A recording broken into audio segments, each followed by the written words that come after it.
this is why I like the Little League World Series. Okay, so you touched on it. It's like, yes, they are prepubescent. Yes. But there's a couple that aren't. There's a couple that are just massive. that are men that are like 6'1", and they're throwing 92 miles an hour to a kid that's 4'10". That's what's so. Have you ever seen that? Is like such a hilarious thing about, because like even if they have these growth spurts, they're still of the age they have to be in middle school. So like, have you ever seen that video of Zion Williamson when he's in 8th grade and he's just already a man, and it's like a 12-year-old kid is like, I'm gonna play just real defense on this guy, and he could just walk past him to the basket. And it's beautiful that we're legally allowed to have that happen. Yeah, that's like why there should just be in professional sports sometimes, okay, you know, people should be able to take steroids, people shouldn't, whatever. Maybe just like some lottery and just like a certain number are allowed to play steroids so that we can have that in professional sports. Oh, that's interesting. You think it should be done by lottery? Just a couple guys are allowed to, and then it's just like, so everyone's hitting, you know, 30, 40 home runs a year or whatever. Then there's just one guy just like someone chasing Bonds' record every year. Or can I throw this curveball at you? Nice, by the way. Oh, no pun intended. There you go. Could we allow you have 5 steroid spots on your team? You decide. The coach decides who takes them? That's right. The manager decides. It would be more fun every day. You pick a steroid guy. And there's a guy who's like, I have a heart condition. He's like, hey, you want to be on the fucking Oakland A's? This is what you got to do. Listen, our statistics say that you're the best for steroids. It's Billy Bean insisting that a guy takes steroids. Which one was Billy Bean? Was it Brad Pitt? Yeah. Oh, God. That'd be great if he just makes Jonah Hill take steroids. He's like, I don't like how you look. You gotta. That's how he lost the weight. weight. We gotta get you in the gym. Yeah, Jonah Hill said it was sushi. As a matter of fact, no, it was steroid abuse. It was anabolic steroids and still sushi. And sushi did play a factor. What he didn't tell you, he was eating 8,000 calories worth of sushi a day. That's the problem. Jonah Hill said he ate sushi, just not how much sushi was going on. I haven't seen you since Gay Jeff's. Yeah, I saw you at Stand Up New York. Stand Up New York in the basement. For in their, I guess, green room? But that can't be used very much. Here's the thing with Stand Up New York. It's a terrible club. Mm-hmm. Usually when you go to a club, as you know, the green room, it's in a hospitable environment. Well, but clubs in the city, the people aren't really using the green room that much, so there's not that much effort. Like, there's a bar up there where the comics hang out for the most part, but we were all like wanting to be loud, so we went downstairs. I feel like. But I feel like New York Comedy Club has the green room. They have by the showroom. Is it nice? It's nicer than the unfinished basement with rags where they Stand Up New York. Where they just have like green cleaning fluids on those like wire metal shelves. Which, by the way, I was shocked that they had cleaning supplies. Yeah. I was like, this is good that you have this. Well, that was, I remember like right before the pandemic, like it was like the day that like Trump made the announcement of like this is really bad. And then, but places were still just allowed to be open. I think that's what he said, too. For a couple days. He's like, this is bad. This is serious. Guys, it's not looking good. I know I keep tweeting that it's not a big deal, but they're really making me say that it is. But then it was, I just remember seeing Stand Up New York like that day be like, hey, guys, we're still doing the show, but we're cleaning the chairs a lot. And I was like, I think this might be about to be over forever. And then the whole world shut down, and Stand Up New York was like, okay, listen. Quarter capacity. We're still going to do shows, and we're just going to tape them and live stream them. You're like, who's watching this? Does that matter? That's so. Well, everyone's locked in their rooms with like all entertainment options from history that they've ever wanted to catch up on. They're like, oh, we have all of Netflix and fucking Disney Plus and all this stuff, but I hear they're doing 8 p.m. Wednesday showcase from Stand Up New York. We should really check that out. I want to watch a bunch of mentally ill 45-year-olds. Where's that option? Damn, dude, that's beautiful. I saw you there. We talked about. Are you teaching? What's up? Yeah, I'm teaching. Okay. I'm starting in a couple weeks. I'll be teaching at a school in the Northeast. I feel like this is the one thing I worry about is getting caught doing comedy content while teaching. Well, you got to pull a Phil Valentine. Different, not his name? Yeah, not his real name. I'm Jason D. Comedy on Instagram. I noticed. That's about as much as I can do. So you're like, I don't want my students to catch my comedy. I'm just going to drop my last name. And I'm just not going to tell them my first name. So they'll just be wondering. Also, like, my mom's name is McCarthy, So I've been recommended. I Oh, thought you you should were be gonna say Jason. You should be Jason McCarthy. And then I'm like, half my fucking shit is about being Jewish. I can't be like introduced as Jason McCarthy and then do all that. That seems Yeah, like you a can't waste of do time. that. Yeah. So I just gotta take my risks. Okay. And a school, and then are you leaving the city? No, I'll be in the city. Oh, okay. You're in the city. I just wanted to be vague. Yeah, I'll be in the city teaching, and then and it's a peculiar schedule that is very conducive to doing stand-up. Are you a trained teacher? Did you go to school? I just got a master's degree. Oh well, congratulations. But thank you very much. But the funny thing about getting a master's degree in education is it's like the whole thing is about how to be like culturally sensitive. But I don't know how to make like a lesson plan. You know what I mean? I can't do like basic stuff. But I've taught I've read about equitable everything and all that stuff. But like the meat and potato stuff, they do not teach you in grad But school. I don't know math. I don't know how to do it. I'm gonna be getting grammar workbooks and stuff because I'm teaching English, and I'm gonna be like, oh right, I forgot that is how you use a semicolon, like stuff like that. Right. Just basic subject related stuff. Yeah, I don't know. I've been calling it a sky comma this whole time. I don't know. Is that right? Am I supposed to teach this? I've just been calling it the small intestine. Is that not what they call it? Yeah, see, Massapequa, New York. We're We're getting a Long Island. is that Long Island? Massapequa, yeah. That's the whole. There's a lot of just towns named after the Indian tribes that have been erased that could just be anywhere in like sort of like Westchester, Long Island. Like there's sort of a vague canvas to a lot of those. The tri-state's a very weird. Wait, are you from Jersey? I'm from Atlanta. Could not. Oh wow. Yeah. Really thought you were. Okay. Yeah, I get why you're confused coming into this situation. It's weird because like the British and the Dutch came here, they colonized it, kicked all the Indians out, and now it's just filled with Jews and Italians. Yeah, and there's a jump there that isn't really explained in the early history. Yes, there's a historical gap that we don't talk about. And you can't really ask that question in school. Just be like, they're like, okay, so the Dutch came and then the English came, and then you're like, so where did all the fucking Jews and Itals come from? And then I go to the I'll tell you when we're not in school, but go to the principal. Right? Yeah. Yeah, and also don't call my towels, all right? I wouldn't have my master's program. You're really not supposed to say that. Wait, okay, so you're born and raised in Atlanta. Atlanta, Georgia. My dad is from Queens, and my mom is from her family is from Boston area. So I hail from the Northeast, I guess. Okay, and then how did you and an Irishman end up in Atlanta? They met in New York. My mom was working here. And your dad was homeless? My dad was no. Because they met through my dad's work. So my dad was working, but he was like doing like bullshit. And then and my mom was doing career stuff.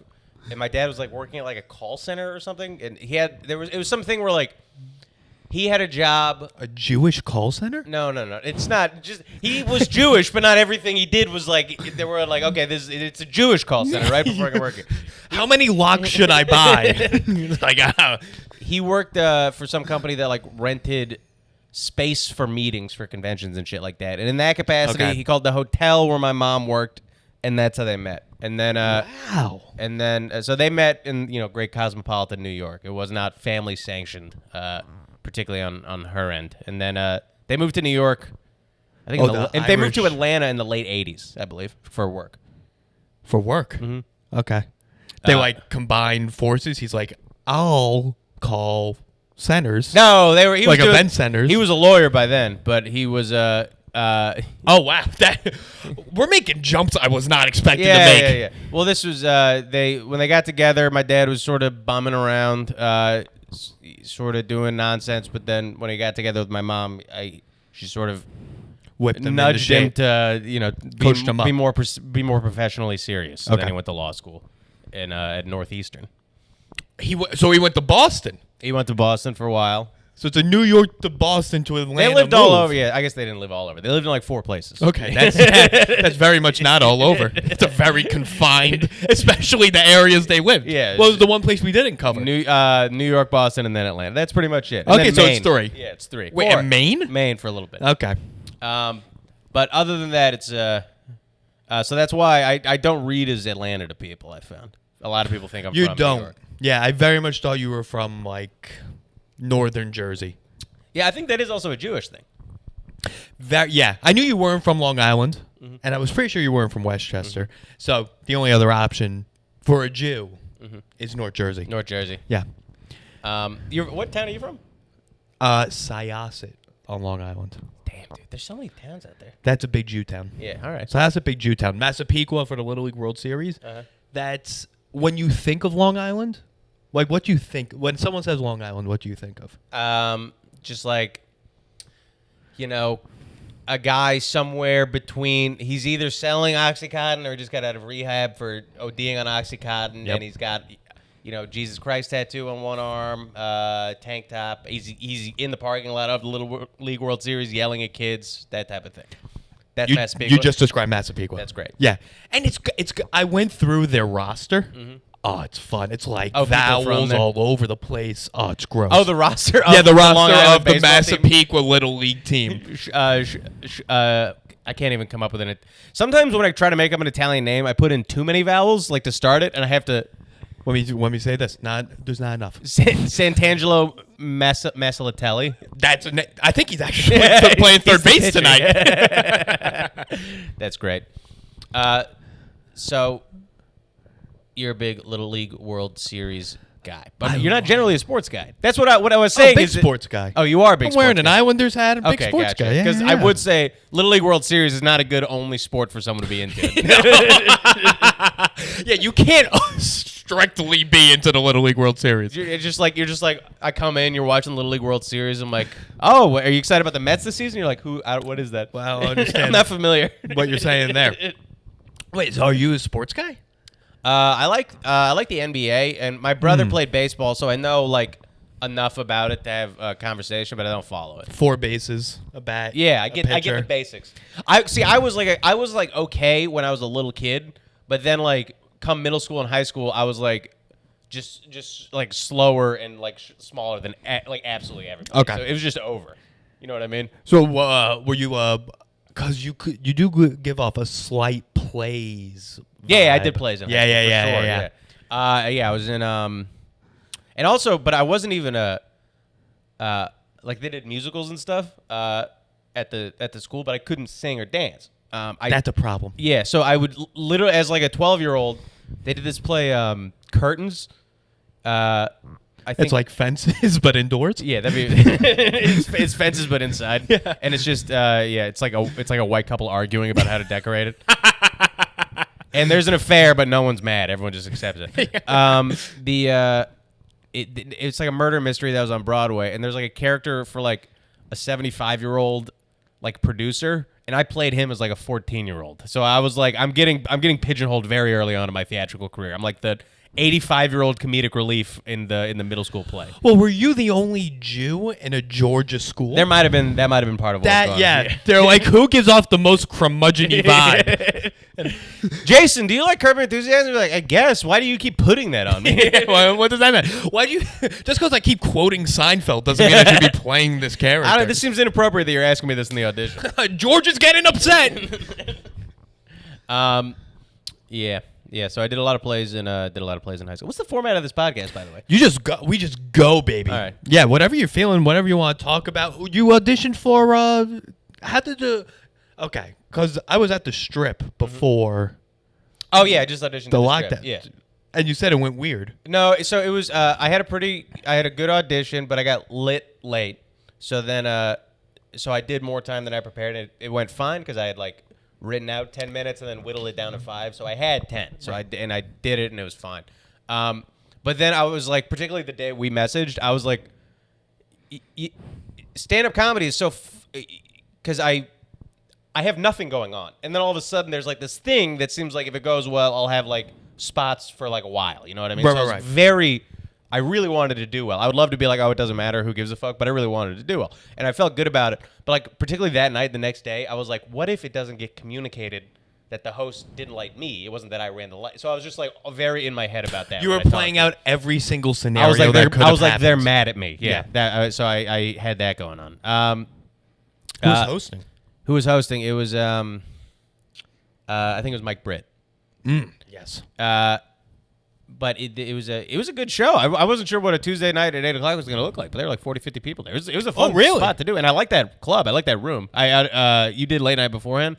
The late night process seems tough because like I saw late night guys there at like 6:30 before the show started, and they were going to be there until 11 p.m. So I get that part. Yeah, you're going to quickly realize that the time committed may not be worth the time on stage. Yeah, but there's so many things that are like that, like barking's like that, or like, just like hanging out at bar shows hoping to get through. They're like, everything's kind of like that. You know what I mean? Unless you're booked all the time. That's just... Yeah, I'm finding out just pay for a website and Google ads, and then you could fill up a room on Stone Street for once a week. Oh, really? I'm learning that. You're investing in Google ads? Because I've used Instagram ads, and those are worthless. Nothing. Yeah. But Google ads are good? Google ads, and it syncs with the Google algorithm. Mm-hmm. And anytime someone Googles stand-up within a mile radius of Stone Street, we're the first thing that pops up. That's, goddamn, that's good. I just did we just started a show at Greenpoint Beer Company, which was really fun last night, but there was definitely that thing of like, it was just on the roof of the brewery on their like Thursday night. And there is that thing of like, most people were like happy about it and they had like enough heads up, but some people just like getting involved in a stand-up show and they didn't know that was going to happen. Oh, you did an ambush show? I didn't on purpose. I sold tickets to it, but we didn't want to kick out people who were just upstairs. So I was just like, hey, heads up, like a show is starting. And then most people stayed and had a good time, but like I was sitting by the door where people were entering on the roof, and there was definitely one family who was like coming up just to have their drinks, and they saw that the Ton Badlov was on stage. I haven't seen him. He was doing great. I don't mean to impinge the quality of his work. No, the Ton's fantastic. But they walked in or out, and they went, "Oh God, we can't do this," and they immediately turned around and left. Why? They didn't have to perform. Yeah. You could just sit down and. I know, but it's just like walking into that and being like, we were gonna talk, and now we have to like listen. Wait, it was a family going onto the roof of a brewery? I think, but like an adult family. I think it was like, I think so. I was gonna say, if there's a family with toddlers going onto the roof of a brewery on a Thursday. Well, that's all of Brooklyn. Is just like cool parents just drinking with their children in their laps. Yeah, Brooklyn's Brooklyn's like if Portland was in Italy. Yeah, that's if they like set up Portland within like within the bones of like a Roman ruin, and there was just like they're just like, they used to be Italian families here, proud Italian families. That's what I walked through Diker Heights. You know, they did the Christmas lights. They did the Christmas, of course. And I was walking through there with my girlfriend, and there's just so many of the houses are just so fucking like whoppish. And what a fantastic adjective. I wanted to like soften it, but we're just like, it's just like marble columns and just like roaring lions, and somehow the fucking colored glass like on the outside. I don't even know how they do it. But Courtney, like, my girlfriend was like walking around. She's like, it just looks like everyone who built a house here was just like, make me feel like I'm in Italy. I'm back in the old country. It's the marble. Because do you know what the origination of the marble lion is? No idea. It's well, I don't know if it's the origination. Maybe they adopted it. Mafia. If you had a marble lion outside your house, you're supposed to be a part of the mob. That would have been my most racist guess. Yeah, it's exactly what you think it's going to be. A lion, because we're fucking tough. You get it. Are you Italian, by the way? No, I just sound like this. You're just from Long Island. Yeah, you're just culturally Italian. Yeah, right. Culturally Italian, Jewish, basically everything that I'm not. Yeah. All right. Wild. What is Happle? German. All right. Yeah, German but my Irish. mom's Russian. You're like Tom Hagen. Oh, like Tom who? Tom Hagen, just the guy, the fucking consigliere in The Godfather.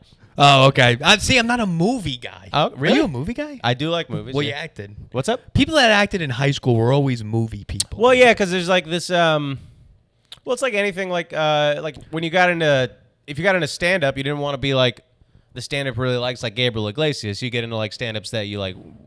You know what I mean? Like the cool stand ups. But does that apply for plays and movies? Because they're two different things to me. I think if you get really into movies when you're a kid, you want to know what like the good movies are, and not just like the movies that are being released every year. You know what I mean? I understand what you're saying. You're trying to get into the classics. Yeah, you're trying to you try to figure out like what the deal is. Were you like did you have a Casablanca poster on your wall? At some point, I for sure did. Yeah. I absolutely had a Casablanca poster, and I like that movie, but not enough to have a poster of it. That's crazy. No, but you did. Yeah, I did. Did you really have one? Yeah, I had a Casablanca poster. Walk me through, because I have the idea. Walk me through what your college dorm room posters were. Oh no, dude! Every college room. Here's the thing, because I had posters in my room when I was a kid, but every room I lived in college looked like the walls of like a mental asylum. It was just like bare, like I just no effort put in at all. Okay. Or just nothing. You had nothing. Nothing. Not even a poster from the school store that you hung up just so your mom was like, okay, you got something. No, man. I was I mean I had like pile of dirty clothes, like just like all the bed sheets like kicked down to the bottom all the time. I did nothing on the wall. But when I was a kid, I had a Goodfellas poster, of course. Of course. Wait, as a kid you had a Goodfellas poster? I did. Not as a little kid, but as like a teenager. But it didn't make the transition to college. Goodfellas is like a stereotypical you would expect to see that in a college poster. Yeah, I don't know. And especially a half Jewish, half Irish kid from Atlanta having a Goodfellas poster. Yeah, just the movie's awesome. Okay. Yeah, that is more of like because everyone up here loves that movie. Yeah, which like growing up here, people love it. I'm like, I get it. Mm-hmm. You like Bruce Springsteen? I get it. You're not into Bruce Springsteen? Not really. I like Born to Run, but I'm not that into like the rest of the discography. Well, I couldn't name 5 songs. He has a Christmas song, doesn't he? He might. He very well might. I know Dancing in the Dark. Yes. Born to Run. Yes. He's not Blinded by the Light, but he has a version of it. You mean Blinded? Yeah. That's not him. That's not him at all, maybe. I don't think it's the original's definitely not him. Those might be the only 2 Bruce Springsteen songs I know off the top of my head. That's fine. Yeah. I found out that he actually grew up with money. And then I wasn't into him ever. Yeah. But then I found that out. I was like, fuck this guy. Yeah, it's just, well, particularly, like, that's when he's, like, he's still singing about, like, working class shit. It's like, dude, if ever, 40 years ago. Like, so long. How do you relate to this? You have a podcast with Obama. You've been rich for so long, for way longer than you were ever poor. He's been massive. I mean, for 50 years. Because you're speaking of movie stuff, have you seen Taxi Driver? No, never. All right. You know the scene where Travis Bickle is like, "You talking to me in the mirror?" Yes, I know that. So he got that from a Springsteen concert, and that's in 1976. And Robert De Niro was at a Springsteen concert, coming up with shit. Wait, Robert De Niro took that from Springsteen, seeing him in a green room? He saw him at a concert. He was in the crowd at a concert, and everyone was yelling, "Bruce!" And Springsteen went, "You talking to me?" And De Niro put that into the character. Can we be honest? What? It's pretty cool. That is cool. Yeah, it's of pretty course cool. It's cool. These people aren't incapable of doing cool things, but it's like you're not into. No, I understand what you're saying. But yeah, you weren't a Springsteen guy growing up? No, well, you're not from Jersey. You're from Long Island. I'm Billy from Joel. Same town as Billy Joel. Oh. Grew up in the same town. All right. Do you like Billy Joel? I got into him in college because I grew up. A lot of people that went to my college are from Long Island, and I went to a very garbage school. Mm-hmm. So a lot of Billy Joel and a lot of Swedish House Mafia. Oh, that's a weird combo. Yeah, well, it was 2011 to 2015. I was in college, and you're from Long Island. Mm-hmm. So those kind of house music and Billy Joel, and then you have like Taking Back Sunday comes into there, and it's like a trifecta. Taking Back Sunday is like teenage girl music, isn't it? It's like emo music. Ooh, baby, yeah, that's my scene. I love that shit. I'm a big emo rock guy. Yeah, I love emo. I had to let go recently because for a while I liked emo, and then I stopped listening to it, and then when I was like, like this year, I was like, who gives a fuck? I'm just going to play music that was meant for teenage girls while I'm walking around living my life. It's not meant for teenage girls. It's meant for just angst. Yeah. Angst at any age. And I relate to those feelings. Because it brings you back, baby. I'm seeing My back. Chemical Romance next week. Are you excited? Oh! Yeah, I spent a good amount of money. Yeah? Yeah. Well, I'm glad they're still making money off their tickets. That'd be tough if they were like $20. It's their comeback tour. Oh, that's great. Where are you going to see? Are you seeing them at the Garden? No, the guy. I like how you did that.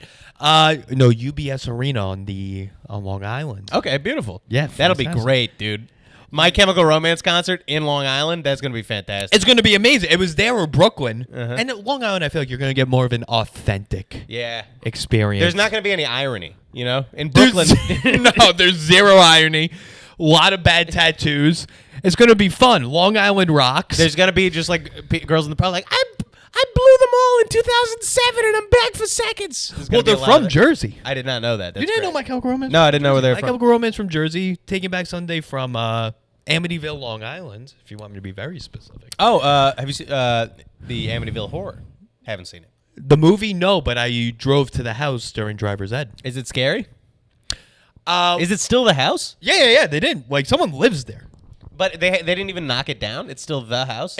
Yeah. That's wild. You can look up the address, drive by. It looks exactly very similar. I didn't see the whole movie, but I've seen parts. I'd like to think that the person who bought it, like, it was probably more expensive, but I would like to think it was like a depressed price because people were like, oh, this house is scary. And the guy moved and was like, yeah, I don't give a fuck about all that. I don't care if it's haunted. It's 20% lower than market.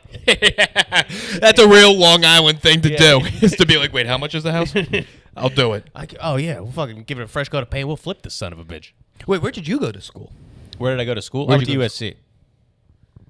I mean, there's curveballs left and right. Yeah. Everyone's always thrown off by that. Everyone, because I always say like, oh, I was raised in Atlanta and then and now I live in New York, and people are like, oh, you've been everywhere, and it's like that's 3 places. It's not that many places. USC film degree, I'm guessing.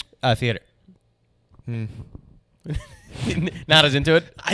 I'm gonna be honest. Didn't even know they offered that. I'm not shocked that they offer that. Yeah, they have a theater program. It's very much Theater over film for Well, USC. yeah, because for acting. So it wasn't I don't know how. It could have been useful to go to the film school, but I don't know how cameras work or anything. So I don't want to break this to you. I think they teach you in the theater program. They don't teach in the theater program. They teach you how a camera works. No, man, that's all film stuff. No. Well, film. It has I to be. took the classes. What do you mean? Oh no, I'm sorry. In my head, I'm thinking film. The film program. But you know what? In retrospect, so I could have gone. I could have learned in the film program. But when you think of it, a private college degree is an insane way to just learn how a camera works. Like, you can go to the community college and take an AV course and figure out how a fucking camera works. You know what I mean? Yeah, but just to counter your argument, you could go to a community theater and get a theater degree. And I probably should have for Yeah, all the good it's done me. well, you probably looked tan for 4 years. I was tan. That's definitely true. I was walking around that LA sunshine, but yeah, I guess I moved here. I moved here right after college because my girlfriend lived here. I wanted to be with my girlfriend, and I like New York. I like stand-up. So you moved to New York and then got into stand-up rather than being into stand-up and moved to New York? Yeah, more or less. I had dabbled, so I'd done stand-up before I moved here, but I came here still doing acting stuff, and then started to dabble a little bit in stand-up, and then after a couple years, like that, when I started running to you, and around 2018 is when I started to really get into it. And because technically Peter Wong is the first acting degree person that has been on the Happy Hour. Okay. But he never used his degree, to my knowledge. No one uses their degree. No one uses the degree, but he's not like, and then I tried acting. He just went straight into stand-up. He went right into Apple. Oh, Apple. Yeah, he's a genius. I know I can say it now, Peter, because you're not on this episode. I had to bleep out Apple every time we said it on Why? his episode. He's like, oh, they can't know. They can't know I that work at Apple. But then he talked about shaving his pubes and sending it to his fantasy football teams. But he didn't. I mean, what the Apple doesn't give a shit. Apple, if they wanted to fire him, they couldn't even locate him within one of the fucking 5,000 stores. That's what I'm saying, Jason. He was They couldn't even point him out. And that's an Asian joke. Who is he? Who is he? They go in to fire Peter Wong, and they're like, son of a bitch, there's got to be 12 of them in here. They all pop up out of the Genius Bar. They're like, fuck, never mind, you can stay. Can't fire all of them. That's I Am Spartacus, but they do get away with it. I'm just nervous I didn't hit record. No, I've been recording. I always don't think I'm recording, but I'm recording. Wait a second. So where'd you go to college? Because you're like a smarty pants kind of. Well, career-wise, kind of. I mean, you fucking. By the way, I don't know if this. You basically live like inside the New York Stock Exchange. This is wild that you live here. Oh, I've been living in this neighborhood for 5.5 years. Almost 6 years. This is all. I mean, I don't know. This is like.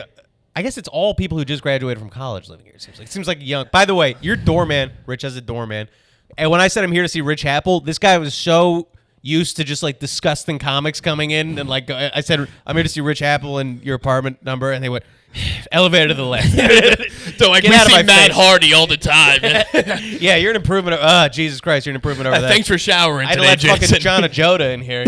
And I actually have to give him his sweatshirt. He left a sweatshirt here, and I just haven't told him. Oh, he hasn't like asked about it. Well, we were looking for it after the episode. Where was it? It was right there. Oh, really? Yeah, we couldn't find That's it. place number 1 that I'm looking. Yeah, I'm gonna be honest, we just didn't look there. All right. Yeah. Where'd you go to school? Where I go to school? Undergrad, I went to a university called SUNY Cortland. Nice. I know SUNY Cortland. You know? How do you know SUNY Cortland? Well, I guess I shouldn't say I know it. I was gonna worked. pull this in. I You lived could- for a summer in Ithaca. You could throw your feet on the top. I just always push the camera back. Oh, That's okay, my gotcha. thing. So I lived in Ithaca for a summer, and What the fuck is going on, Jason? You lived in Ithaca for a summer? I was a theater intern. This is right after graduating college. Hold the phone. Yeah. What is a theater intern? I was basically like I was like an assistant for one of the administrators at the theater up there. So I just did like grunt work up there, and I also lived in Auburn, New York. What? Yeah, now I guess I've lived in a few places. My girlfriend's sister has a house in Auburn, New York. I like She's Auburn. like raising a family in Auburn, New York. So have you been up there? Very often. I worked at the Merry-Go-Round Theater. I guess it's called the Rev now.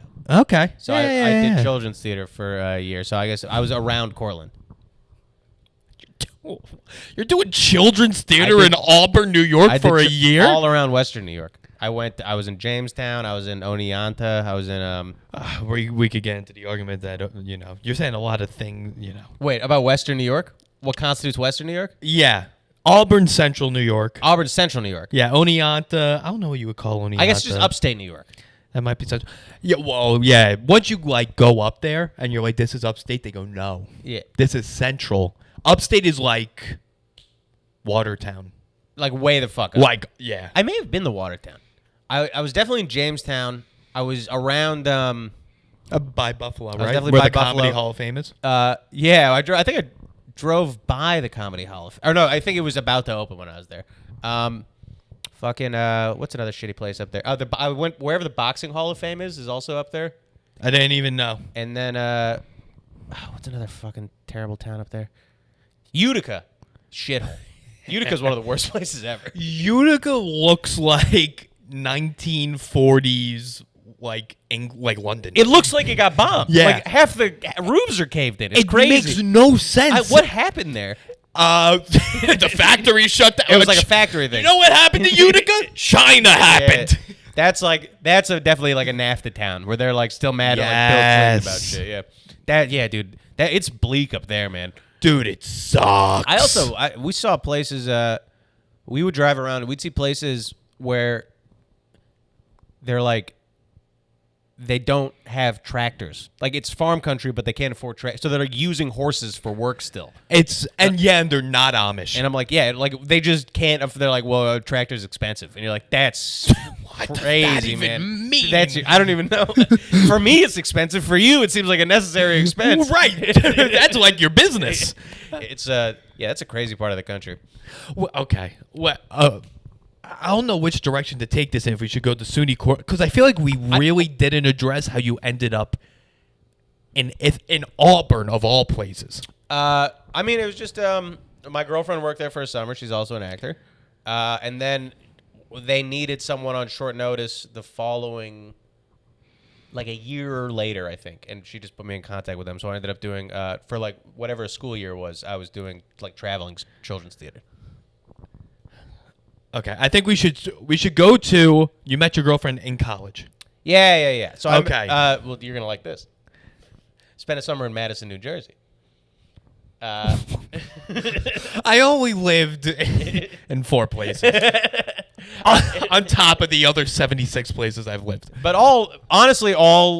most of them are within like a 3-hour drive. That is true. Yeah, what the fuck is happening?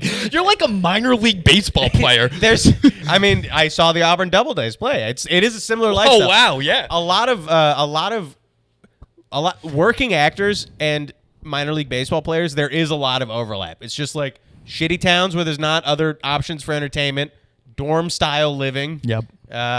I can't think of much more, but those are two pretty big ones, I think. Yeah, that works for me. Yeah, I mean, different languages are spoken in the different places, but besides that. But so we met at the Shakespeare Theater of New Jersey before my senior year of college. We were both.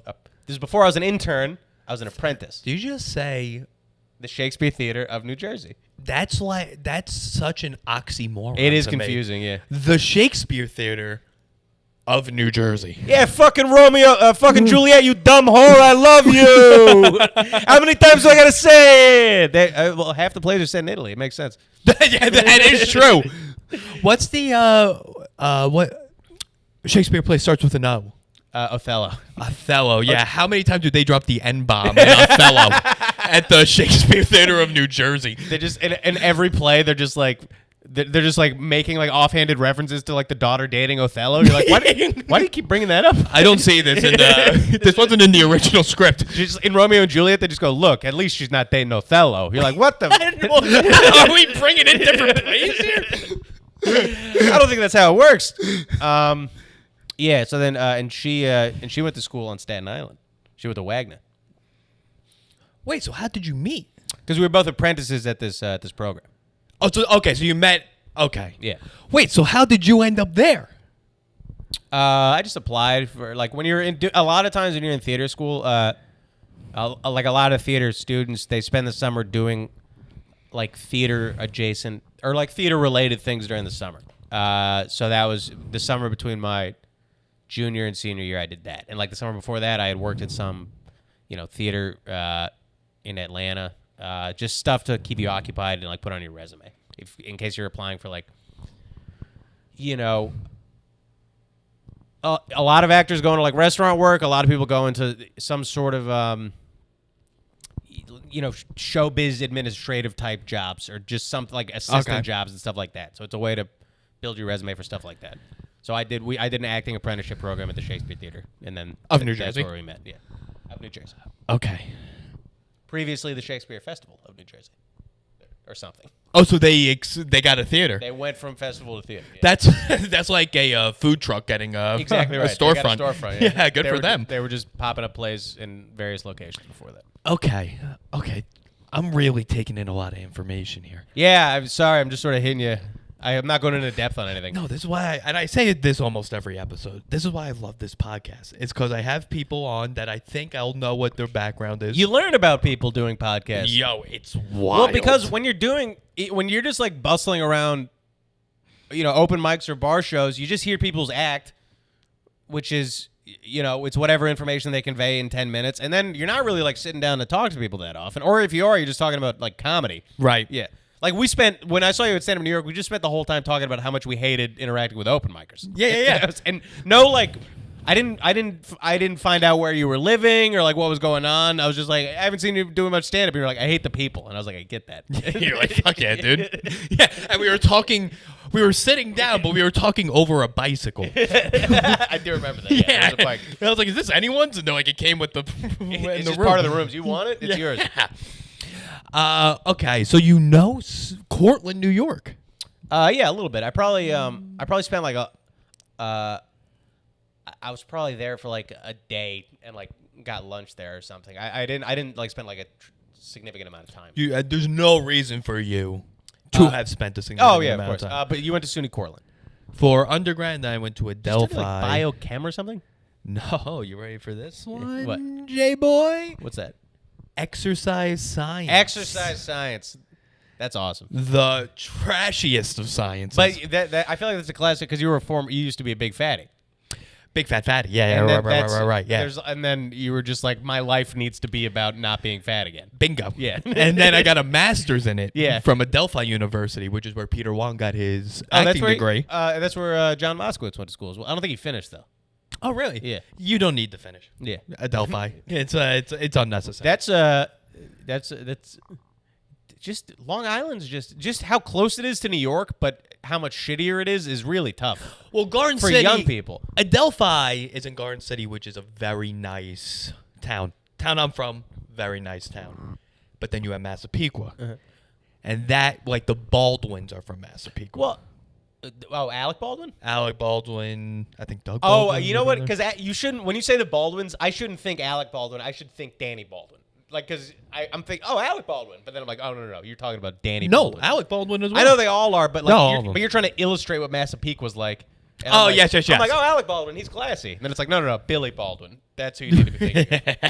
Yeah. That's who's still in Massapequa. he's probably there right now. He's at the Little League World Series. Like They have to keep asking him to like stop coming in. just don't shoot anyone. That's what they're saying. You can't step on the field, sir. Yeah. Oh, dude, that's when Alec Baldwin was screaming at his daughter on voicemail. That was Massapequa. That's Massapequa. Yeah. Right. Calling her a hippo. Yeah. That's Massapequa. That's fantastic. Yeah. You know, he was also from Massapequa, Seinfeld. Oh, is he? Yeah. I knew he was from Long Island. I picture him. I guess there's sort of like for a lot of people, there's like a slow drift. He probably spent some time in Queens before he got to New York. You know what I Well, mean? he went to Queens College. That's right. Well, that's he right. went to and let's throw this. I was going to call it a city, but there's no cities beyond this in New York. Syracuse. He went to SUNY Oswego for 2 years. Where the fuck is Oswego? It's on Lake Oswego, which is a great lake. Is that the Finger Lakes? Oh, it's a great. It's It's a not great- Great Lake. I think so. No, it's but it's not one of the Great Lakes. I think it is. No. Yes. Lake Erie, Yep. Lake Michigan, Yep. Lake Superior, Yeah. Lake Huron. I don't think Oswego is one of them. Lake Ontario. Call us in. But Does the number pop up on the screen? the first episode ever, yes, Yeah. and then I stopped doing that. Did you get any calls? Well, no, because I put a fake number. Oh, okay. Yeah. I'll have to look after this. So yeah, Oswego. Have you been to Oswego, New No, York? I may have, but I don't think so. That's probably the most depressing place. Yeah. Because SUNY Oswego. So okay, I'm trying to frame things for you. SUNY Cortland is the city with the highest incest rate in the United States. Really? Fun fact. Okay. That's something you could look up. It gets cold in the winter. Gets cold in the winter. There's not a lot of people There's around. not places to go. There's not places to go. Oswego. You're like, baby, sweetheart, the snow's 4 feet high. No one's looking in our windows. We can do whatever we want. Hey, honey, can you call mom? Oswego, they have, I forgot what like how every college has like a big party, like a spring fling. Yeah. So for Oswego's, my senior year, they canceled it because so many people OD'd off heroin. At the spring fling. fun spring party? Yeah. That's brutal, man. That's SUNY Oswego. I just can't imagine. Just in general, heroin seems so like not a college thing. Like that, it seems like It's intense, man. That's crazy. Wait, have you done No, heroin? I made it sound like I did it for years. You're like, it fucking rules, dude. No, like, weed, drinking. Yeah, the coke I heroin get. doesn't. Yeah, it's all falls under the umbrella of like social. You know what I mean? Yes. Yeah, that's crazy. Heroin's heroin's not a very social drug. No, it seems that you like nod off and you aren't interacting with people. It seems like the whole thing. It's like the opposite of what's it called? What do you take in college to study? Adderall. Yeah. Heroin's the opposite of Adderall. For sure. Yeah. But Adderall also does. So they're both like they're kind of like horseshoey because it's like Adderall doesn't make you. I guess people take it and like drink and like that party was a and stuff thing like that I never understood. taking Adderall to like party. Yeah. Yeah, just drink vodka Red Bulls or something. Oh yeah. If the idea is to be energetic. Well, is that what the idea? Because my buddy would take it. He's like, "Oh, I'm so focused on drinking right now," and I was like, "I just don't think that's how it works." You don't need to be. It's not like a strenuous activity, right. You just need to toss it back. There's not a lot of There's no literature to steps, go over. yeah. Yeah. What are you talking about? So people just overdosed and died. Or I guess someone probably died, right? If a bunch of I people overdosed. believe one died and then a bunch. Well, I guess your freshman seminar is about fucking Narcan training, so maybe you guys were all prepared for it. Well, yeah, Narcan. Well, you know what's a big problem on Long Island? Heroin. Yeah, and fentanyl, right? Big, and MS-13. Really? A lot of people don't talk about. MS-13? Whenever Trump did all those MS-13s, He was talking about your town? It was not my town, but on Long Island. Oh, yeah. Brentwood, New York is really the hotbed and wine dance I did not know that. for MS-13. That's pretty scary. And I used to Be in it. I don't know if you knew this, Jason. I was a lead in the MS-13 chapter of Long Island. The MS-13 production of Romeo and Juliet. Yeah, at the Shakespeare Theater of New Jersey. I did security for a minor league baseball team during my summers. Oh, really? While you were doing Shakespearean plays in New Jersey. You were bouncing drunks from the fucking... I worked in a parking lot for the Long Island Ducks and Central Islip, which is a big Do you like a minor league baseball game? No. No? I kind of like... I don't like pay attention, but I've been to a few minor league games, and it is like the Little League World Series. It's cool that you'll see, like, it's not so automatic as Major League Baseball. Like, you'll see weird unforced errors in the infield and stuff like that. It's like, it's just not as perfect. So the thing with the Long Island Ducks is, so like minor league baseball, for the most part, you're affiliated with, like, my girlfriend's from Syracuse. They have the Syracuse Mets, affiliated with the Mets. The Long Island Ducks are an independent minor league team. This is some weird farm league, right? Exactly. So they just play baseball because they're like, hey, you don't want to drive to Citi Field? Right. Long Island Ducks. Yeah. So they had Vlad Guerrero sign with them for a day but never played. I don't know if you know Vlad Guerrero Sr.? Yeah, senior. Really? Dontrell Willis. Why? Wait, what do you mean played? Why sign for a day? What was going on? No, he was like, yeah, I guess I'll play. And then he was like, wait, this is what the Long Island Ducks are? Oh, this was like after he retired. After he retired. Yeah. Gotcha. Tracy McGrady, if you're a basketball guy. Really? He pitched against him. That's awesome. Yeah. Dude, I would love to see Vladimir Guerrero just like, I mean, I don't know. At this point, he might be too old, but like a couple years after retiring, just fucking he could have ripped him. Dude, he would have hit 500 in the Long Island. That would have been really... Do they still hit with metal bats? That'd be awesome. That would be fun. Because that is one cool thing about college baseball is that it's like grown-ass men hitting with metal bats. It shouldn't be. You think that's dangerous? Well, it's dangerous, not with them, obviously, but with like major leaguers, it's dangerous. But with major... I mean, these are college kids. They're pretty big. They're pretty fucking big. That's true. But then they get like, sorry, I'm very fucking distractible. But then I don't know, fucking metal bats are cool. They just hit really far. They're just cool. It's cooler than wood. I can't disagree with that. That's a scientific fact. That's why they should let them use them. As a former scientist, I can confirm metal bats are pretty fucking cool. You did like research, right? Yeah. I worked at Sloan Kettering for like a little over 2 years. That was one of the things, like, the first time hearing you mention that at like a mic or something, we're like, anyway, so I was doing fucking research down at the lab. I was like, what the fuck is he talking about? So I'm talking to this gay doctor. He's working on his ecstasy recipe? What does that mean? So I'm mixing some shit up in a bathtub. Gonna see what comes out. That was, you were doing that you've had a variety of jobs since we started comedy, I feel, right? Cancer research. Cancer research. And then I did... Stop smoking, stupid. I'd walk in there and be like, hey, how's that fucking chemo slap, huh? How's it doing? I did have a doctor call me a janitor once. He thought I was a janitor. Really? Yeah. You just had janitor vibes. He was like, "Why is the custodian in the room?" And I was like, "I'm a colleague." Yeah. And he was like, "Oh, we've had dinner together." I'm like, just because I cleaned your place doesn't mean. Hey, I come over, I straighten things up. That doesn't make me a fucking janitor. Oh, hey! I was the Fonzie of Sloan Kettering for 2.5 years. But I feel like, are you very like reserved in a professional setting? Well, now I work in sales, so no. But when you were back doing then, research, yeah. Yeah, glasses. I still do. They're in the kitchen. Do you wear them? Yeah. Days I don't go to the gym, I wear glasses. Gotcha. That's basically my rule. Why'd you move from research to just money? Yeah. Yeah, that makes sense. Yeah, as I was saying it, I was like, oh, obviously. Same reason you're not acting right now. Right. Yeah. Yeah, I wanted to go into the lucrative field of stand-up comedy. No, well, I don't know if you know this. SUNY Cortland it started as a teacher's college.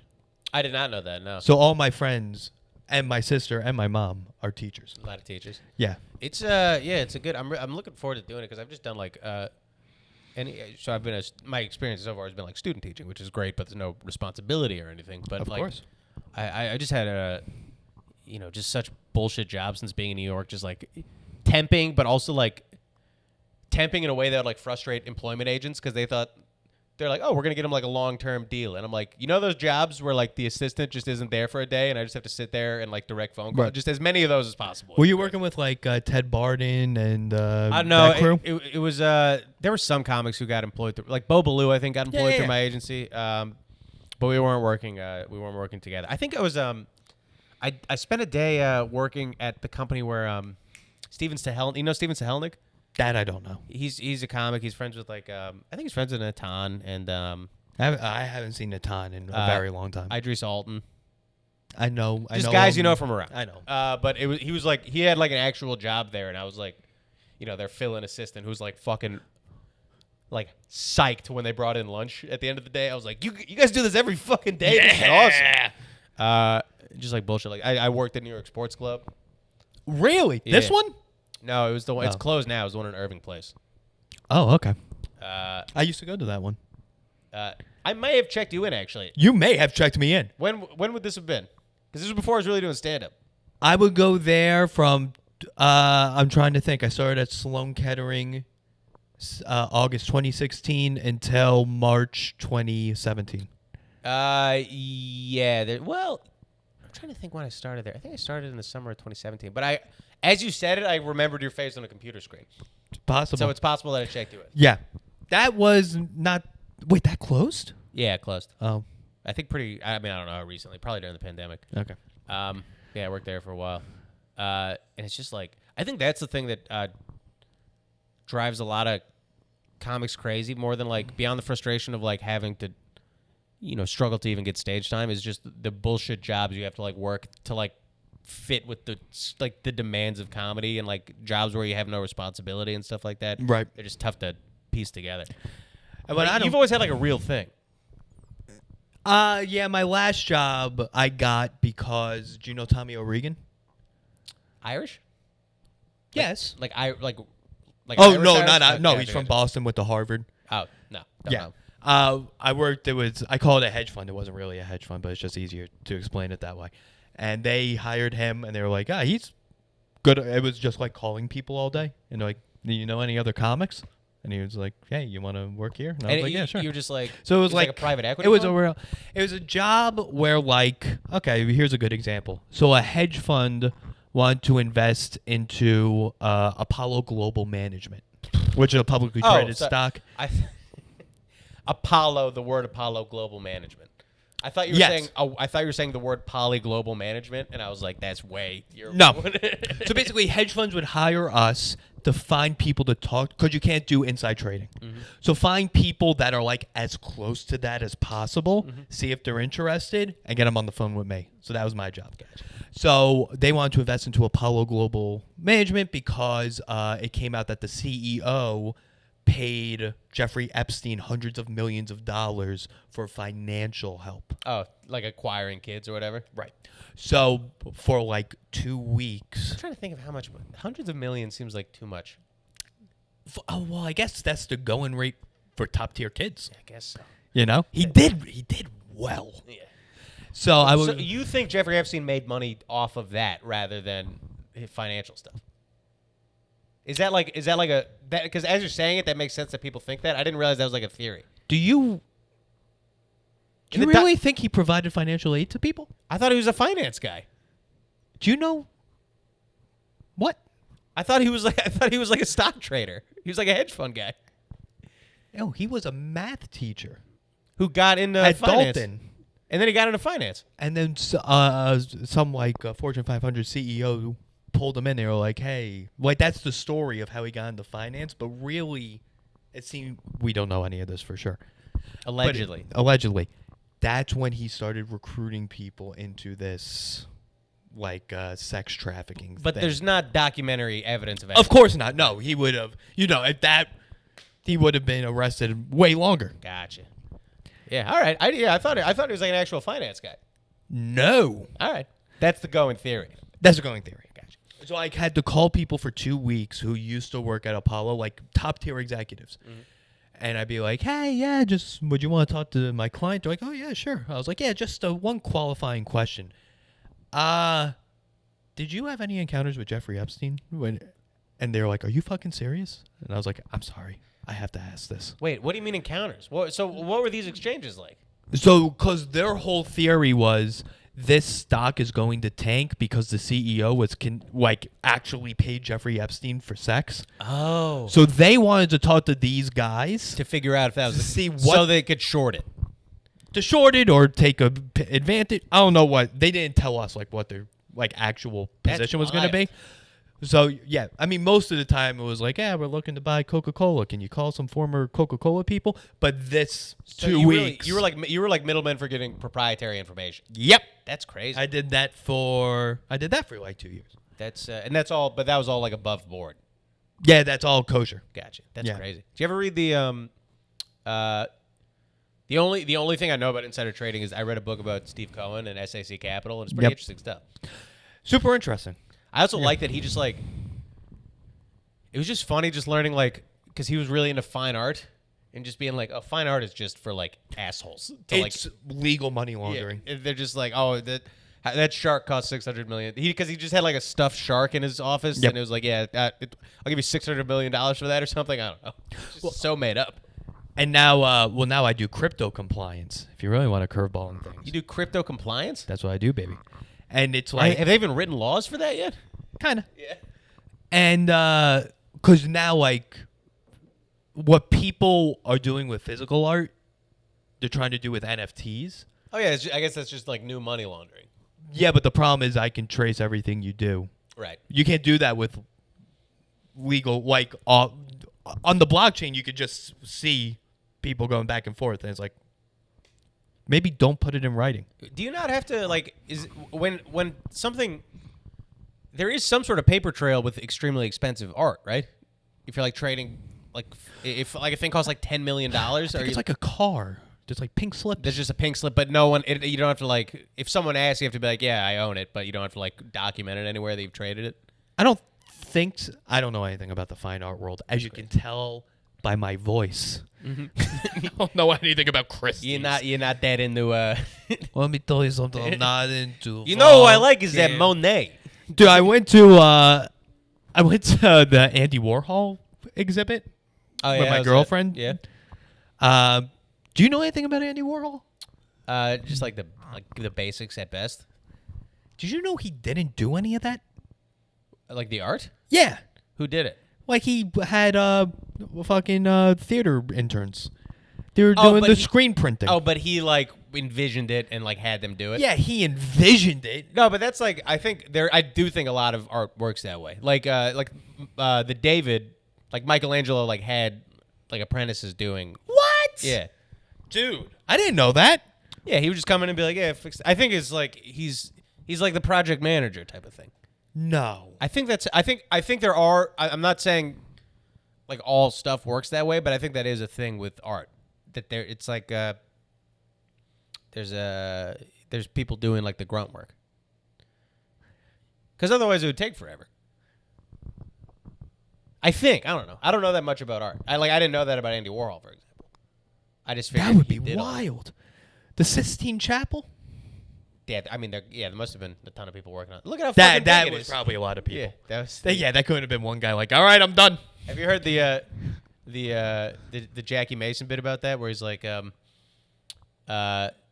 talks about how long Michelangelo took to paint the ceiling, and he's like, my brother-in-law, give him a 2-bedroom, 2-bath, he'll have it painted in 20 minutes. Michelangelo, it took 10 years to paint the ceiling. Why? Because he was a schmuck. And he could have said any word back then. Yeah, I didn't know that about it. Did you like the Andy Warhol exhibit? Did you like his stuff at all? Not once I found that out. I was like, he didn't do any of this? Oh, okay. You were just you want to know the anonymous person who had to fucking print the soup can 40 times. Listen, on one Kanye West song, there's 50 writers. Right. For this art, we only know one name. That's bullshit. That is true. You do. Everyone is in the liner notes for music stuff. Right. Yeah. So they should get more credit. Yeah. Yeah. That is definitely a thing about the art world. That is. I wonder, because now I'm thinking back on with paintings. The painter must have just done it all, right? They had to. Cause particularly with if someone, because with the Mona Lisa or something, he couldn't have just had other people. He had apprentices though, Da Vinci.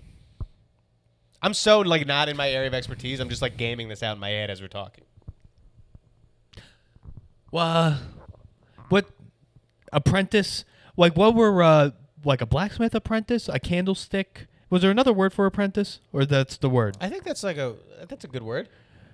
So like, at what point of civilization did artists just stop making money? Stop making money? Because it seems like they were like unionized, like guilds and stuff like that. right. They had apprenticeships. Yeah. Like, at what point did they go? You know what? This is over. Because I think for a lot of history, it's like, I think there is. I think now there is like a version of it. Like there are guys like Steve Cohen who will just like. There's just artists who just are millionaires because a person decides to patronize them, and that's how it worked like back in the day, right? Like there'd be rich people who'd be like, "Hey, pay my wife, and here's money to survive or whatever." Mm-hmm. But it's just like at a certain point, like now everyone is like wants to be an artist, whereas like for like a long time people were like, just go be a fucking blacksmith or something. You know what I mean? But like over time, it became more socially acceptable to try and be an artist, but like the amount of patronage that was available didn't change. So now there's just like more people not making money. Does that make sense? Are you saying like an artist inflation? Yeah. Okay. The value of an artist dropped. Yeah. Is that the same thing with philosophers? I mean, just have you ever tried to read philosophy? It's like gibberish, dude. I think everyone was illiterate. I think for a long time everyone was illiterate, and if you could read, that meant you could read everything.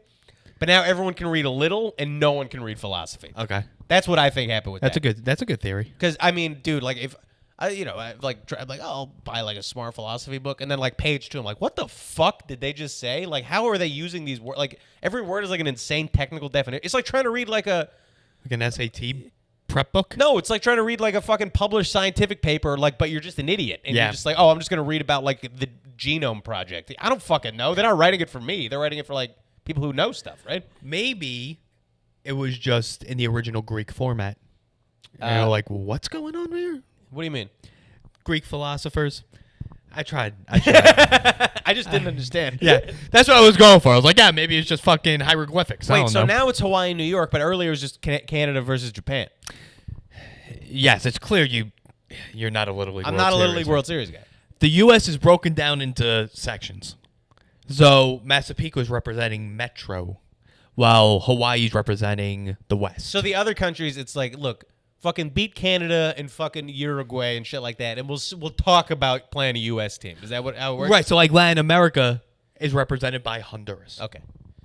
But was there all like there's how many baseball players can you scramble together in Honduras? Is that why? Because America's so big? Well, the first thing you have to do for a Honduran Little League team is find enough kids that have 2 weeks off work. Yeah. I'm sorry. I gotta be.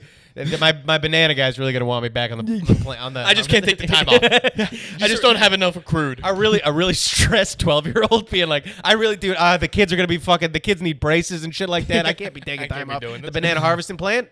Yeah, that's crazy.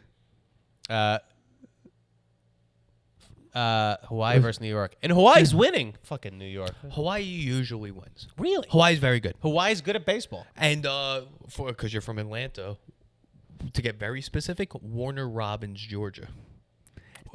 Hotbed for Little League talent. Interesting. Yeah. I don't know where that is in Georgia. I don't know where that is either. Warner Robins, Georgia, top tier talent. Well, that's like we were in like I went like camping in some like shithole in West Virginia. So I guess just West Virginia. Yeah. And but then like one of the high schools we passed in the middle of like horrible like Suboxone clinics everywhere, just like like really like messed up. Fun. But then like an elite basketball high school was just like right there. Isn't Isn't crazy? that great? Yeah. I fucking if money didn't matter to me, my dream job would be basketball coach at like a place like that. No, like outside linebacker coach of a Texas high school football team. That'd be, dude. That's exactly what I was bred to be. To just scream at kids who have the potential, and like it's like you better be. That's what it's like intense in those towns because it's like, dude, if you're not really good at basketball, you're gonna be on heroin tomorrow. Yeah. This is actually your only option. There is no other way out. You don't have a car. You don't have a bike. He's just like, I'll just go to the community college. It's like that's where they sell the heroin. Don't go there. Don't go near the community That's college. where they make it. What are you talking about? No, it's second year chem. That's just what they do. That's in this curriculum. They're not hiding it. It's in the syllabus. I want to teach in a district where all the funding goes to the stadium. That would be cool. That's exactly what I want to do. So were you a big sports guy growing up? Yeah. Yeah. But you're a big fatso. Yeah. Did you play sports? Yeah. Is that how you got skinny? No. What'd you play? I was a big baseball kid, then played lacrosse in high school. Because so you can just be fat in baseball, and that's not even like. I was very good at baseball. Yeah, that's fine. I was very, very good at baseball. Because it's all reaction time. But lacrosse, you're running. Yeah, lacrosse was a bit of a problem. Yeah. And then I played football and hockey as well. Football and hockey, you can be like a little tank. That's good. Yeah, hockey's kind of exhausting, right? Hockey, you're on the ice for 45 seconds at a time. Oh, is that it? So and I talked about it with what the hell's his name? Chris Metcalf. Was he a hockey guy? Well, he was a lacrosse guy, but when I was playing hockey, I was fat but fast. So they call me the Bumblebee. Oh, because you just got a lot of momentum. I was just going. like buzzing all around. Yeah. That's true. But you couldn't stop. Could you stop fast? No, could stop and start, and I was just quick, but it visually It's very funny. looked like a bumblebee. Wait a second. So I don't understand hockey at all. You're only on the ice for 45 seconds at a time? for a shift. And then you just skate right off? Yeah. How long are you off? I don't know, 3-4 minutes. But, like, was Gretzky on the whole time? Or was he? Well, listen, to compare a fat Long Island high school hockey 45 seconds player, was the best you could do. like if you were to go to an average NHL game, the average player is playing like 45-second shifts. It's just very funny to picture just you, because I'm sure I would be also, but because you were fat, it's funny to picture you just like coming on the ice fresh as a daisy, and then just watching 45 seconds as you just became exhausted. Oh boy! And you really want to curveball on this whole thing? I think I've talked about it on stage at Mike's that you were at. My family, instead of giving me water on the sidelines, I had iced tea. That's great. I would have a Model Squirt water bottle Filled with a liter of instant iced tea. That's great. Not even like Snapple, like powder mixed with water. That's it, Jason. That's exactly what I would bring onto the bench of all my sports activities. Is that just like your family just didn't understand nutrition at all? Like one of those families? Yeah. Yeah. It's just back then, and I don't know about your family, but you're 28, right? You're around my yeah. So, just like water wasn't a thing. You didn't just drink. You're like, why would you drink water? It's so boring. Water's an ingredient. Jason, you hit it right on the head. Why would you drink water when we have instant iced tea, orange juice, or Diet Coke? That's all right there. Diet Coke has diet in the name. That'll make you skinny. There's no calories. Right.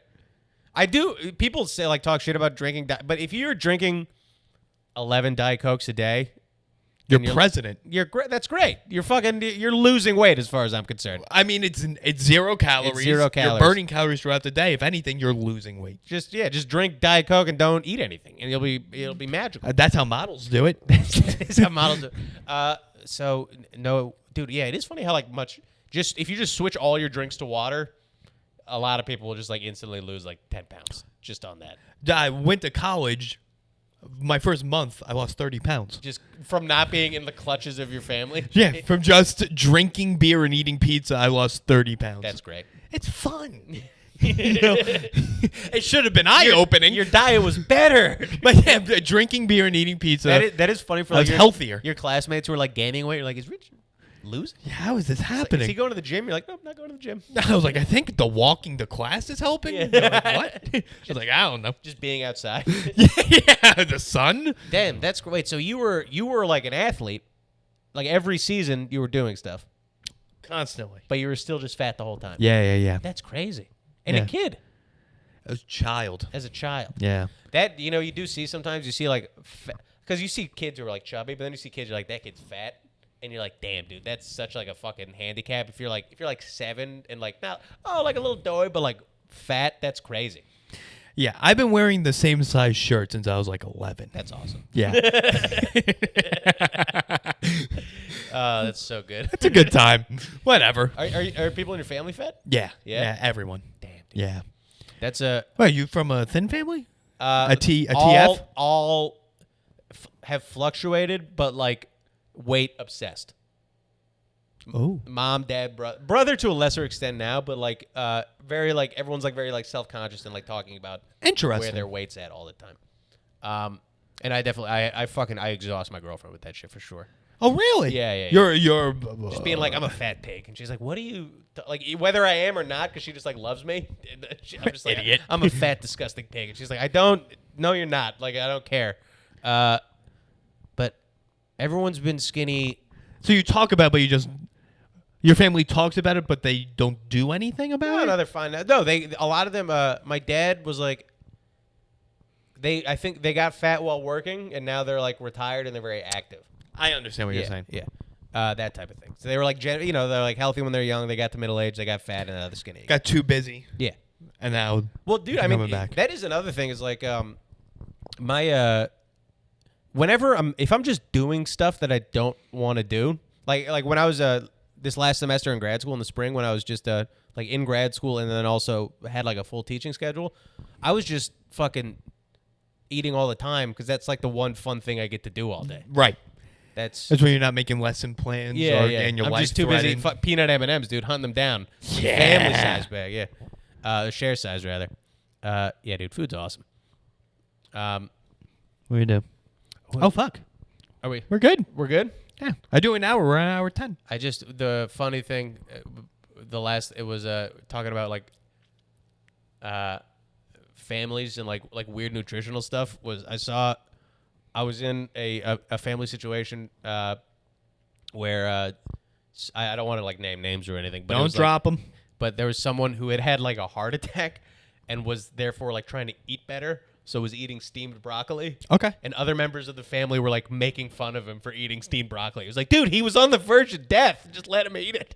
Wait, like, your family? No, it wasn't. It was someone else's family. But I was there, and it was just they were being like, "Why the fuck are you eating broccoli?" They probably call because I fucking almost liberal. died. So what are you, gay? Yeah. Who the fuck eats broccoli like a queer? That was an eye-opening moment because I hadn't seen like my family's like very encouraging of eating healthy, and I was like, oh, it's got to be tough if you're like trying to, and then people are like, what's fucking wrong with you? See, my family's not though. Like, what's wrong with you is like they genuinely just didn't understand. I would like eat dinner, and then I would have 2 Hot Pockets. Right. And then I was told like, no, they got meat and cheese in them. Like, yeah, it's great. It's like a vitamin. Yeah, meat and cheese are good for you. What's wrong with that? Yeah, it's meat, cheese, and bread. Those are your 3 food groups. Yeah, what are you talking about? It's unhealthy. That food pyramid fucked you up. And like, not you, I mean just in general. Because it's like, oh, just eat 5 pounds of bread a day. That's the main one. That's it's at the lowest tier. Yeah. That's your base. You build up from that. Yeah. Yeah. If you're not eating at least a loaf of bread a day. You have vegetables, but not too many. Don't go crazy. Isn't it insane that not like 50 years ago, people were smoking cigarettes and drinking milk, and everyone was fine. And just like eating, dude. The worst thing you hear about from like the 50s is like casseroles like with a gelatin mold. Like the gelatin with like meat items in it is like, I can't believe that was ever a thing. Are you ready for this? Oh yeah. My grandmother, she'll deny. Well, she's dead, but she would have denied it. Right. She did deny it. Yeah. When I was a kid, my grandparents, first of all, they lived in a trailer park in Lake Worth, Florida. And you would go to their trailer. And my grandmother made a Jello mold that consisted of red Jello. That's horrifying already. This was dinner. This was a snack. Right. Not even dessert. Yeah. Red Jello. Whipped cream. Right. And what was in that Jello? I don't know, man. Pretzels. Oh, that's horrible. And I remember vividly eating that. And she would deny. My dad was like, remember when you made the pretzel Jello? Dude, what you know what's terrifying about that is like Jello is already, I hate the consistency of Jello, but that followed by a crunch is like, what am I eating? There's like no that doesn't correspond to anything. But when you're a fat 8-year-old, yeah. You're like, this is different. This is heaven. This is something else. Yeah. I also, this is a question. Okay, we'll end after this. Right. Because you grew up in Georgia. Did you have Entenmann's? Entenmann, the cookies? They have cookies, cakes. Oh, the donuts. Like they have the donuts box as well? donuts. Yes. No, they're not all over the place. like they are like in like you see them in every grocery store here. They're Right. but I was like always familiar with them. But I fucking dude, I love those things. Like a box of donuts to me. But I don't remember like here like families will just like have those around and that'll be like breakfast, right? Yeah, some families. Yeah. Oh, yeah, And like that's the crumb cake and stuff like that. exactly yes. Families didn't have that as much. There would be other like equivalents to that, like other brands or other food items, but not specifically Entenmann's. I didn't know. Yeah, I thought that might have been a tri-state thing. I think it might be. It might be for the most part. So Entenmann's. Okay, so we're familiar. Baked goods. My family didn't really come from like Entenmann's money, but what we did have was. Are you familiar with the concept of outlets? Yeah. Yeah. So, like, you go to, like, the Nike outlet, it's the clothes from last season. There's an Entenmann's outlet? Jason, I would eat boxes of expired Entenmann's baked goods. This is boxes. This is... You should say that on stage. Have you said that on stage? No, I don't That's think like... so. This is... There's certain things that just illustrate a person's life more intimately than like any amount of like that. You just say that and people will be like, I know who this is. I know exactly who you are. I know who I'm talking to. That's awesome. There was an Entenmann's outlet. That's great. And because I like how your family was like, we can't afford Entenmann's, but we need to have them around. Not having it isn't an option. It's all I'm picturing because you said boxes, right? So that means you could have just had one box of regular Entenmann's around, but they were like, well, we need 6. Yeah, we would get what? Yeah, and then you knew how old it was by the color of marker on it. So like red was like recently expired, and black was like. But also respect whatever the fuck those are made. Those aren't expiring. Those aren't like fresh or stale. They tasted stale? Yeah. That's wild. Yeah, some were freezer burnt. I'll house a box of Entenmann's donuts like to this day. If my girlfriend's out of town, that's like the type of thing that I'll just like eat by myself in my apartment now. If it was still around, I'll do some research. Maybe they're still around. I'll get you a box of expired Entenmann's donuts, and then you could taste the difference. It's a night and day. I'll eat both boxes back to back. As would I. Blind taste test. As I did. I did. Entenmann's is great. All right, that's it. Thanks, folks. You have anything to plug? Greenpoint Beer Co. Every other Thursday. Come check us out. And then on September something, I'm doing a show at the Third Place in Stanford. Check out my Instagram, Jason D Comedy. Don't look them up if you're a student. Yeah.